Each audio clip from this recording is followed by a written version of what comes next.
Hey monsters! Thanks for tuning in to Murder Murder News, the true crime cult for the latest breaking news, murdery memes, TV reviews, podcast recommendations, and all things spooky.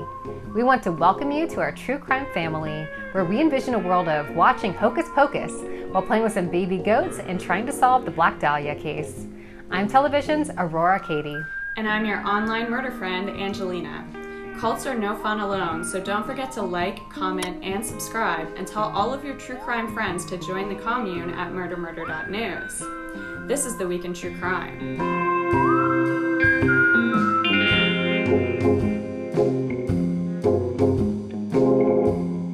Murder, murder, news.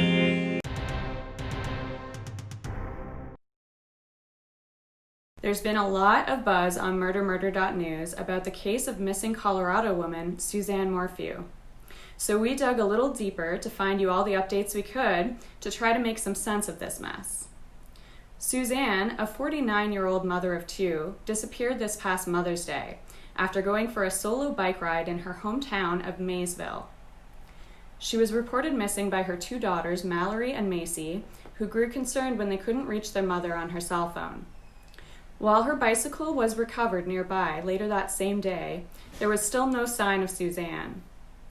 Suzanne's husband, Barry Morphew, has maintained that when his wife went missing, he was on a business trip for a landscaping project in Denver. Of course, as the investigation unfolds, Barry's side of the story seems to get fishier. I personally started to get suspicious when Barry released a video to Facebook pleading for his wife's safe return, offering a $100,000 reward. Oh, Suzanne, if anyone is out there that can hear this, that has you, please, we'll do whatever it takes to bring you back. We love you, we miss you, your girls need you. No questions asked. However much they want, I will do whatever it takes to get you back. Honey, I love you, and I want you back so bad. This is almost reminiscent of the crime movie trope where the husband feigns devastation to throw authorities off his trail. At first, Barry suggested his wife had been attacked by a mountain lion, but now he claims to believe that she has been abducted. Andrew Mormon, Suzanne's brother, spoke at a candlelight vigil in Indiana where the siblings grew up just last month. At first, he said he had no reason to believe that there were any issues in his sister's marriage. But after seeing some text messages that Suzanne had shared with a friend, Andrew said maybe things weren't so hunky-dory. Andrew then helped to round up hundreds of volunteers for a massive search organized by Profiling Evil, a team of criminal behavior and intelligence experts who have consulted on high-profile homicide and kidnapping investigations. The search covered a 6,000-mile radius. Barry Morphew didn't participate in this investigation at all, but instead parked on the edge of his property with a shotgun to keep people away from his yard. And what about Barry's alibi? On the day after Suzanne's disappearance, Barry called in his coworker Jeff Puckett to take over his hotel room at the Holiday Inn Express near Colorado City. Puckett said that Barry left the trip early because of a family emergency and had asked him to handle the job in Denver. When he arrived at the hotel room, Jeff Puckett explained that the room reeked of chlorine and had towels all over the floor, as well as some scattered papers concerning property insurance, which Puckett turned in to the FBI.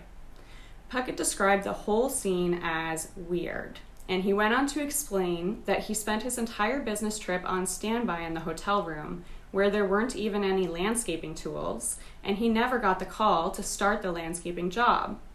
Jeff Puckett himself explained that this whole scenario seemed like a setup for an alibi.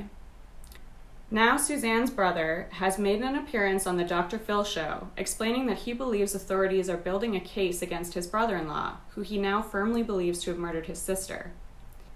In the interview, Mormon explained for the first time that he believes his sister was murdered on that Saturday before she was reported missing. She was seen in town with Barry getting a sandwich at 4 p.m., Mormon said. At midnight, somebody friended all the guys my age on her Facebook. He believes Suzanne's murderer manipulated her Facebook account after she was killed, but he's not sure why. Barry says the authorities, quote, screwed this whole thing up from the beginning, and now they're trying to cover it up and blame it on me. He has now put the Morphew family home up for sale, stating that his daughters are afraid to be in the house, believing their mother to have been abducted. Barry also claims that the family is constantly harassed by onlookers who have heard about Suzanne's case and want to check things out for themselves. The 3-bedroom home, located on Puma Path in Maysville, was listed on real estate websites Zillow and Redfin at $1,759,000. I can't be sure, but this smacks of the husband did it. Do you have a theory? Let us know in the comments. We need your help with another missing person case. We want to thank CJ from Beyond the Rainbow podcast for bringing this case to our attention, and we'll be citing her podcast episode as well as several other sources that we've listed in the details below. 32-year-old Diana Gonzalez has been missing from Winter Haven, California since May 9th, but possibly even earlier. Diana is a loving mother of 5 who was very close to her family and regularly talked to her sisters, Crystal and Hilda. Diana started dating Danny Meaden in 2018 after the two were introduced by a friend. Danny is known to have been incredibly abusive to Diana and was also known to be abusive to a friend of Diana's who also dated her previously. A friend of the family reported that the abuse was so bad that Danny kept a mattress in the bathroom of their trailer and would tie Diana up and keep her in there. On August 13, 2019, Danny was arrested for attempted murder and charged with corporal injury, though it appears Diana dropped the charges, likely due to intimidation. So here's what we know about the timeline of her disappearance. On April 20th, Diana's sister Crystal heard from her for the last time. The two were close and they had a long-standing pact to check in on each other on the phone once a week to make sure the other person was okay. On May 4th, Danny contacted Diana's sister Hilda, claiming she was missing and wondering if Hilda had seen her. Then on May 9th, Danny's friend Julie visited the couple at their trailer and said she witnessed Danny brutally attack Diana. Julie and her husband attempted to break up the fight, but Danny slipped away and continued to attack Diana. Danny told Julie that if she didn't leave or if she reported the abuse to the police, she would set Diana on fire and burn her to death. Like, so terrible. Police believe May 9th was the last time Diana was seen, but Crystal had stated in an interview that she has since heard information that led her to believe that Julie wasn't being honest about seeing her sister on the 9th and was actually just covering for her friend. Crystal believes that it's possible her sister has been missing since before May 4th, but that is just speculation at this time. No one heard a thing from Diana until June 22nd. She hadn't posted to Facebook or been in contact with anyone until Hilda received a message on Facebook from Diana's account. The message she received simply said, "I'm okay, I'm in Mexico." Diana's family does not believe the message was really from her, and they also don't believe she would take her children to Mexico. During this time, Danny started telling friends a variety of stories about what happened to Diana. She told people that a friend killed her. She also told friends that she was burned to death or stabbed to death and buried in their neighbor Kelly's yard. Diana's family officially reported her missing on June 30th, which was actually 2 months after anyone in her family had actually heard from her. A week and a half after Diana was reported missing, Kelly's house, the house that Danny had claimed she was buried in, burned to the ground. Diana's family, needless to say, is incredibly worried about her health and safety. They're holding out hope that Diana will be found, but most importantly, they want answers. They don't want to see Diana's disappearance wind up a cold case. Her family and friends are organizing a search party on October 17th in Winter Haven, California. If you are local to the area, wear your mask, be safe, and help join the search. We will include a link to the search party Facebook group in the details below. If you aren't close to Winter Haven, you can still help by sharing Diana's story and getting the word out. If you have any information about Diana or Danny, you can also contact the Imperial County Sheriff's Office Investigation Unit at the number listed below. If you or anyone you know is experiencing violence in a relationship, we've included some resources below to help you. Wow, I feel like this entire episode has a sort of theme of it's really obvious what happened, but there's unrequited justice, you know? It's so interesting to me. I think that Diana's family knows and feels in their hearts that Danny probably did something to her. And you're right. It's like, I guess because they don't have the body in both of these situations, the police are just kind of at a standstill. But it's so disappointing that they're at this place, this impasse where they can't get justice. Yeah, it really reminds me of this movie with Ryan Gosling that really changed how I see him, unfortunately, which I think is called All Good Things. He did a good job with it, but it's another story, a true story, where the wife disappeared and was never found after several people witnessed him abusing her and basically acting like this guy. And it's a cold case to this day, but I guess a whole lot of people figure they know exactly what happened. Wow, I have not seen that movie, but I feel like maybe I shouldn't because it might ruin my Ryan Gosling crush. It's really terrifying. He does a good job as the scary husband. I'm like, I love him so much. I don't want to see it. So we are thrilled to have Amber Garrett with us this week. Amber describes her true crime encounter with a spooky house in the wilderness of Northern California. Welcome, Amber, and thanks for talking to us today. Hi, thanks for having me. Give us a quick rundown of who you are and what your job is. Okay, so I'm currently a forensic psychology student. Okay. I'm only been in school for about a year, but to make money for school, I also clean and stage houses for sale. Okay. So if you're going to sell your house, I come in, I clean it, I take your furniture out, I bring new furniture in, and make it look like an anonymous person lives there. So have you made any particularly creepy discoveries in the past houses that you've worked in? So in the past houses, there's always something creepy. Everyone has a creepy thing in their house. It's just how it is. But this house in particular was over the top for sure. So last month in this house you just referenced, you found something pretty troubling. Can you describe for us what you uncovered? Yes. So initially I was called by my boss, who is a retired sheriff deputy. And she called and said, can you come over, look at this house? We just found some weird trapdoor and I'm getting weird vibes. So I naturally was super excited. I just got the car, ran over there real quick. And she showed me that underneath 7 layers of carpet, there was this cellar door that weighed like 45 pounds. It was hard to get up. When we went down there, there were 2 bunk beds kind of like put together. And there was a little stove down there. And initially when we went down there, there was a bucket chained to the beds, which I did not get in pictures. Wow. And so we started looking around the house more because that was weird and creepy. And, you know, why was it covered up? So we start looking more, and there's all this gorgeous wood paneling everywhere. But I kind of start noticing weird lines, and I find weird doors.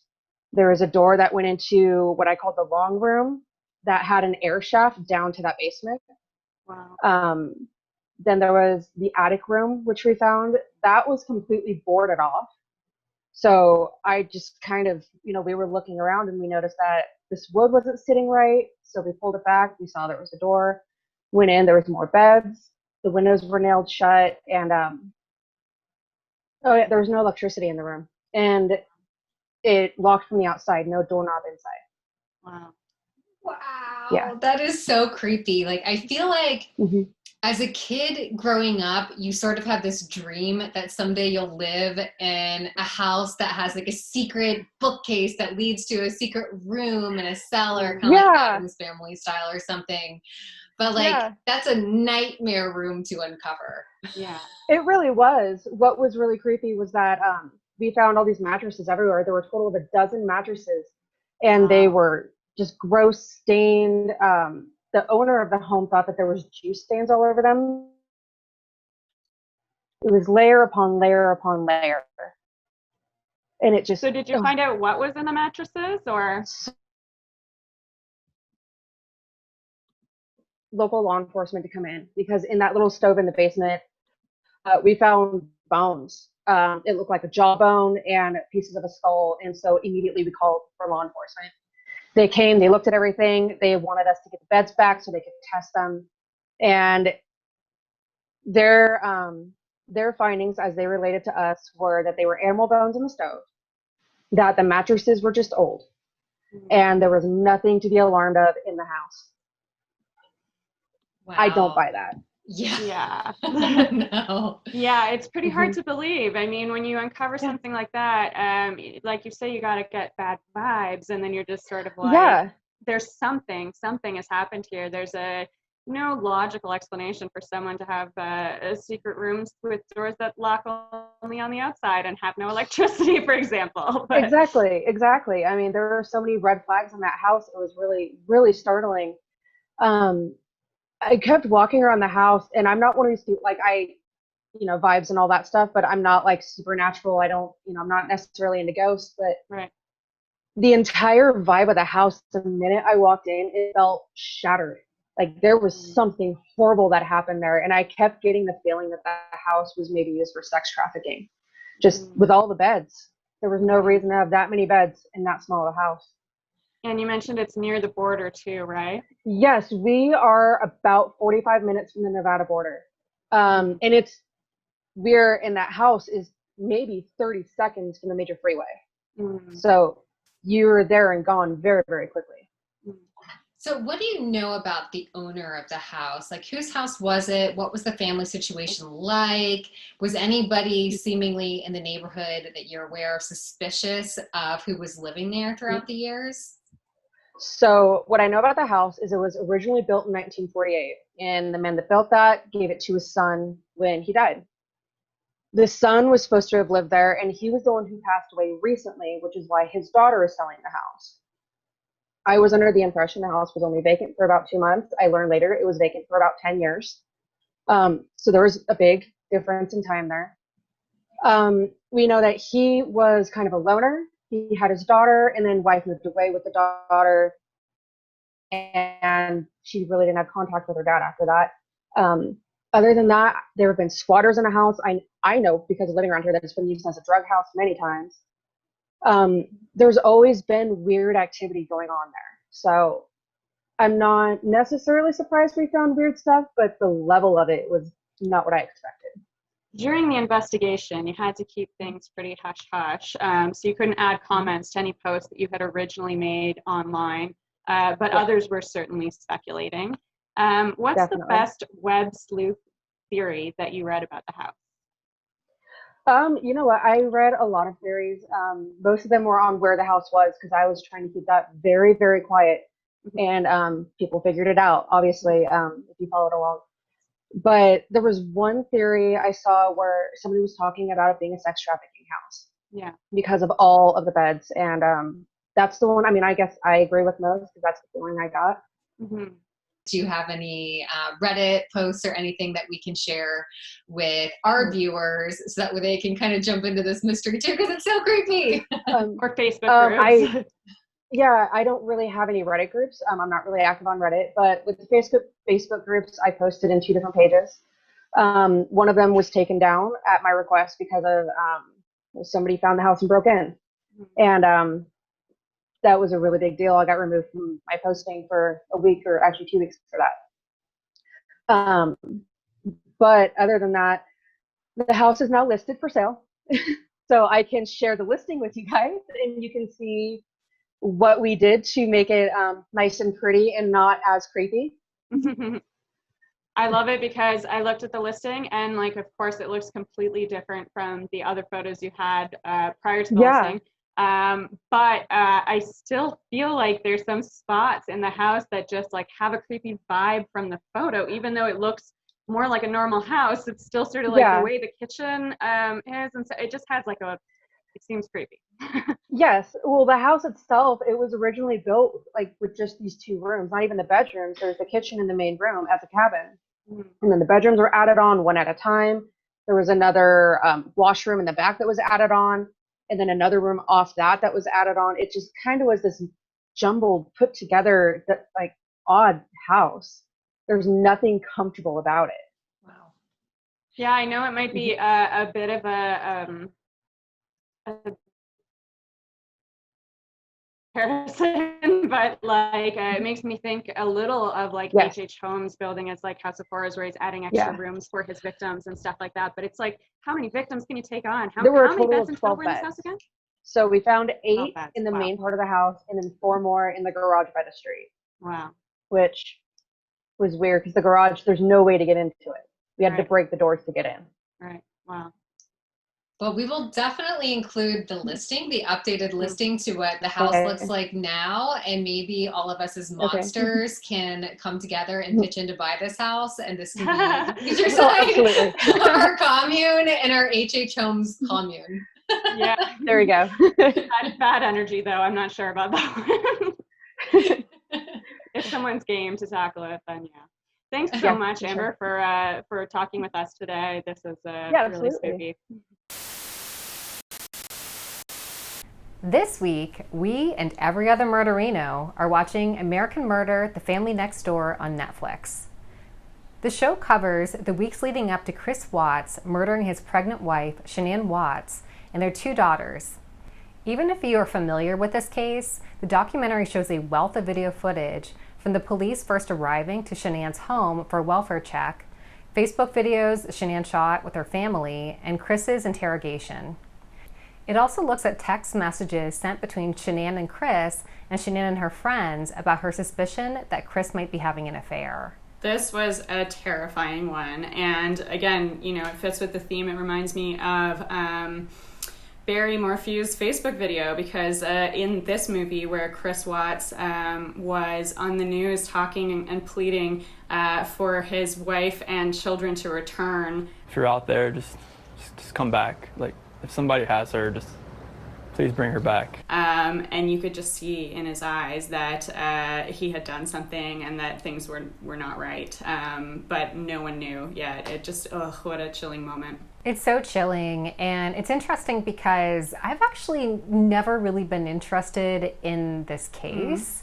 And I think part of that is because of this sort of like fan community around Chris and some like creeps out there being like, oh, he's so handsome and he's this and whatever. And cases like that just kind of rubbed me the wrong way. Like, that's not the way I like to enjoy true crime. And I was like, I just don't really want to like add to this frenzy. But I'm glad I watched it. Yeah. It is a really interesting case. And I didn't know anything about it. Like, going into it, I had no idea what to expect. I loved all of the video footage they had.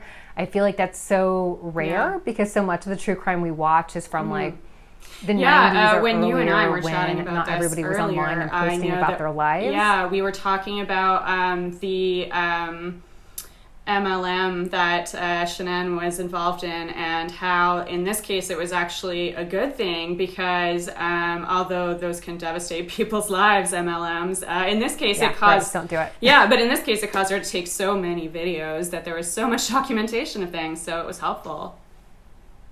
You know, it's funny that you mentioned that because they mentioned she worked for Thrive, which once you said something about an MLM, I was like, oh, Thrive is an MLM.